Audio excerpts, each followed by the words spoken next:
Hello, this is a prepaid call from an inmate at the Virginia Department of Corrections, Red Onion State Prison. To accept this call, press 0. This is Randall Via.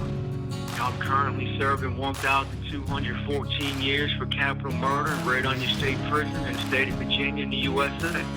This is my podcast, Red Onion Randy. I hope you enjoy listening to me today.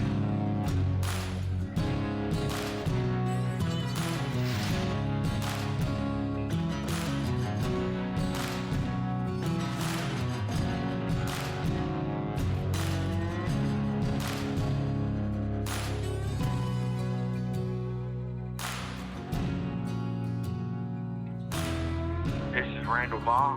I'm currently serving 1,214 years for capital murder and armed robbery in King Mountain Correctional Center in Oakwood, Virginia.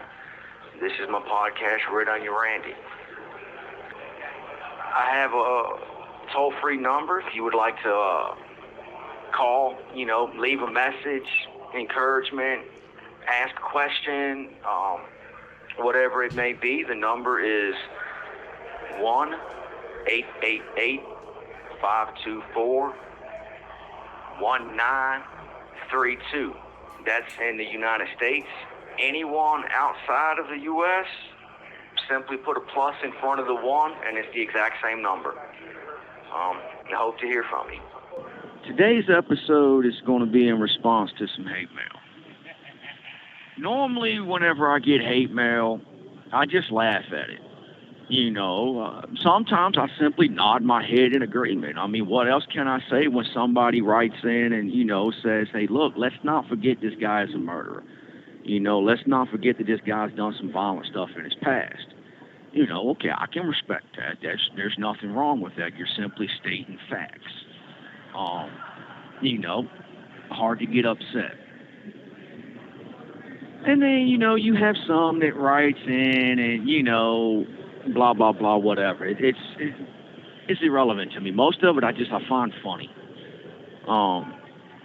Though there's one guy who wrote into my website after Nicole, did her episode and everything, and he's throwing shade and talking about her. So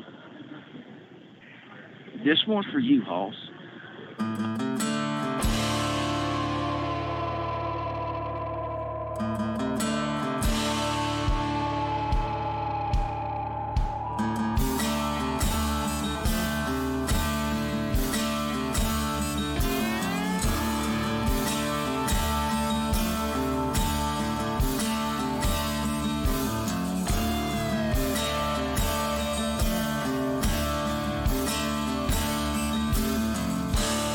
Ever since my fiancée Nicole recorded her episode and it went out on the air and everything, and people listened to it, I've been getting some flack, for falling in love with an ex porn star. And yeah, granted, when we first started talking, she was still doing porn. She was finishing up her last contract. I don't understand why people care so much about who I choose to give my love to, who I choose to give my heart to. At the end of the day, y'all don't know her like I do. Y'all got a little 15, 20-minute blip on a podcast. I have spent countless hours talking to her on the phone. Most of the money I get actually goes towards talking to her on the phone. I get video visits with her 3 times a week. We talk, we communicate. I see past the exterior. I see past her past. I don't care about her past.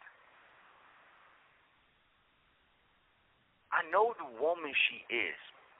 I know her dreams. Her dream is to be a chef of some type. She's great. I mean, she's an amazing cook. As a matter of fact, I will have her send pictures to my new editor and have him post them on our platform somewhere so y'all can see the caliber of chef that she is. Like, she has other dreams. Y'all judge her because she did porn. Who gives a fuck? I don't.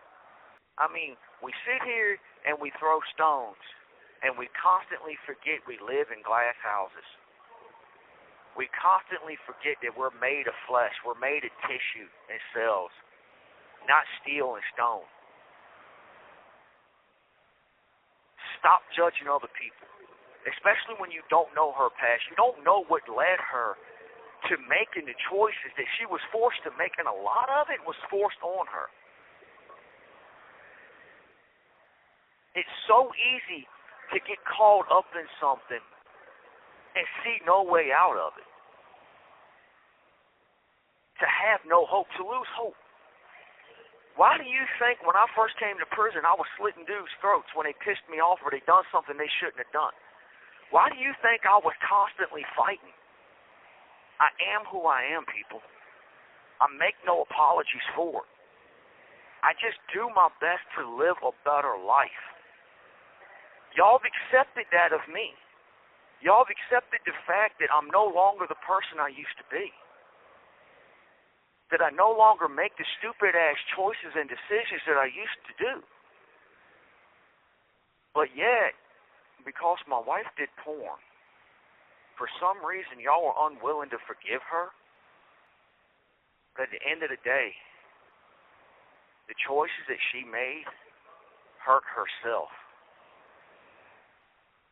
They damn near crushed her completely. They damn near broke her completely. She came across my podcast. And it was divine intervention. Because this is something that most people don't know about me. When I first started talking to God way back in the day, I used to listen to an evangelical preacher named, what was his damn name? He's a black preacher from Georgia. Creflo Dollar, that's his name, sorry. I remember one of his episodes. He was talking to the single females in the crowd, and he kind of chose one of them out. And he was like, would you like a husband? Would you like to be in a relationship? Oh, yes, Pastor. Oh, absolutely. Oh, praise the Lord. Hand went up in there. This is a black church, by the way. Trying to do it a little bit of justice. Now, he's like, okay, good. There's nothing wrong with that. And he said, so how do you pray? She's like, oh, I just prayed, Lord, you send me my husband, send me a man. And he said, okay, don't you think that's pretty stupid of you? And she looked a little shocked. I'm like, oh, what do you mean? And he said, well, first of all, would you like that man to have a job? She said, oh, God, yes. And he said, well, don't you think you should ask the Lord for a man with a job? What about him being kind, generous, loving, loyal, faithful? Like, I mean, would you like all these things in a man? Would you like him to have self-respect and respect for others? And she was like, oh, God, yes. And he said, then why ain't you praying and asking God for it? He said, stay away from the whole what he looks like thing. Let God deal with that, because God's never going to give you somebody that you don't find attractive, because it ain't going to work, people. Let's just face it, it ain't going to work. So God is going to give you someone that you find mutually and sexually attractive. Focus on the personality and the character and these different things that you want. Don't worry about the physical appearance. And that struck a chord with me. And even though I no longer, watch Creflo Dollar and some of these other preachers, I'm now with the Philadelphia Church of God, I asked God, I said, Lord, look, I want one or two things. I either want a stone-cold virgin that's never done nothing, or I want an ex-porn star. I don't want anyone in between. This is the thing. I know everything about my wife's past. We've had those conversations. I know everything about Nicole's past. And there's nothing in there that bothers me in the slightest. So why should I be worried? What is there about her past that should cause me any type of concern? At the end of the day, this is my heart, not yours. So for you to sit there and write hate mail taking shots at her, bruh, you dead ass wrong. Stop being petty. Stop hiding behind your keyboard. Because we both know for a fact you wouldn't dare disrespect her that way in front of me.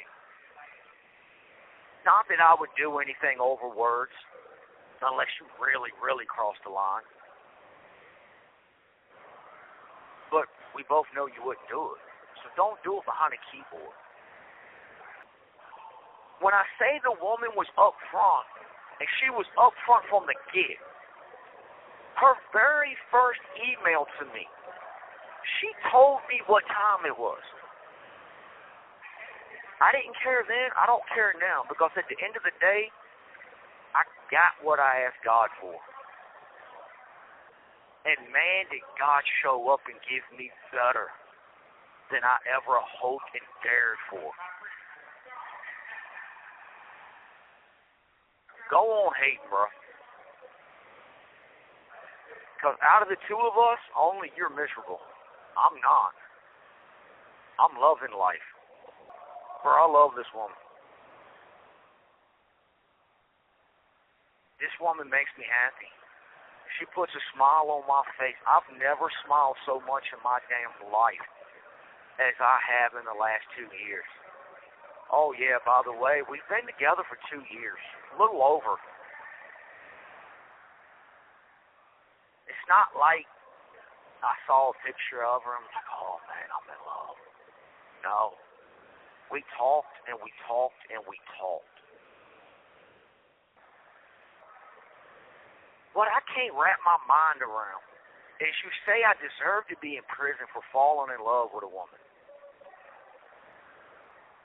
Capital murder, armed robbery, gun charges, B&Es, whooping people's ass. Like, yeah, I deserve to be in prison for that. I can understand that. I can respect you for hating me for that. Hell, Hoss, I kind of hate myself for that. But I deserve to be in prison, and I can go f myself for falling in love with a woman. Porn star or not, I deserve to be in prison for that. I guess it's true what they say, hurt people hurt other people. You have 1 minute remaining. Start thinking for yourself. Stop allowing your inadequacies to hold you back in life. Send your hate mail, bro. You can say you stopped listening to my podcast, but you and I both know you're still listening to the podcast because you wanted me to respond to you. You got your response. You take care, Hoss, and you stay safe. And I'm going to go home, and I'm going to have an incredible life with my wife. Thank you for using GTL.